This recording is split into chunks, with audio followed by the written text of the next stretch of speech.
If you're trying to play Hell Let Loose Vietnam and it still has the compatible servers found error, connection error, and failed to join PC, well, this video is for you.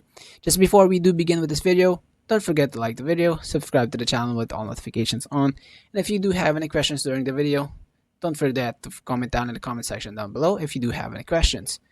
So let's proceed with the video.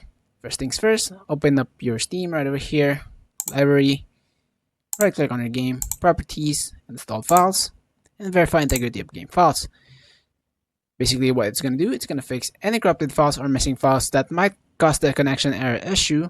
But once done, make sure to finish this out, close that out, relaunch the game, and see if the problem still persists. Now if the problem still persists, click on your start menu right over here on the bottom left, type in CMD, and run as administrator. Open it up. This window will pop up. Basically type in ipconfig space flush DNS, press enter. On the same window, type in netsh winsock reset right over here, press enter. It should say successfully for both once you press enter, and once you go ahead and do that, exit out, restart your PC, and relaunch the game, and it should be fixed. Now I hope you guys find this video helpful. If it did, please leave a like on this video. Thank you guys so much for watching. Have a great rest of your day. Peace.